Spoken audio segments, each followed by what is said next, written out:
बीडचे आमदार संदीप क्षीरसागर यांची तहसीलदाराला धमकी देतानाची एक ऑडिओ क्लिप सध्या व्हायरल झाली आहे। तर तहसीलदारांना धमकी देणं संदीप क्षीरसागर यांना शोभतं का असा सवाल दमानी यांनी केलाय। ऑडिओ क्लिप मधला आवाज माझा असं त्यांनी म्हटलंय। एक तर तुम्ही ना माझ्या मतदारसंघाचा चार्ज मला न विचारता घेतलाय बा। तुम्हाला असं वाटतंय ना 6 महिन्यात सरकार आली, तू महाराष्ट्रात कुठेही असला ना तुला सोडणार नाही बरं का, मी तुला सांगतो। तू हे माझ्या मतदारसंघात तमाशे करू नको बरं का, तुला सांगतो। नाही साहेब, आलेलं चौकशी करतो ना, प्रोसेस तर करून घेतो ना। तुझे नाटक मीच बघीन बरं का, मी कुठं जरी गेला तरी तू महाराष्ट्राच्या बाहेर तर जाणार नाही तू। पदभार घेताना मला विचारलं नाहीये, म्हणजे काय विचारणार तुम्हाला?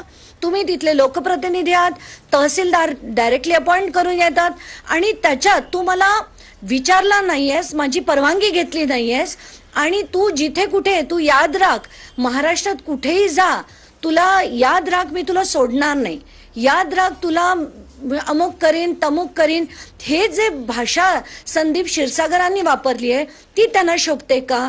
आमदार म्हणून शोभते? तो माझाच आवाज आहे, मग अशा माणसाची काय आरती केली पाहिजे का? काय नेमका विषय का? हे अधिकारी ज्या पदावरती आहेत आणि त्या पदाचा दुरुपयोग करतात, नायक तहसीलदार म्हणून तिथं ते आधी त्यांच्याकडे पद होतं, ते पद असताना तिथं जमिनीच्या खूप प्रकरणामध्ये त्यांच्या फेरफारोडण्यामध्ये त्यांनी खूप तिथं बदमाशी केलेली। हा एक नंबरचा फ्रॉड अधिकारी आणि अशा अधिकाऱ्यांना ह्याच पद्धतीत बोलावं लागतं करून, त्याच्यामुळे सर्वसामान्य लोकांची कामं होतील।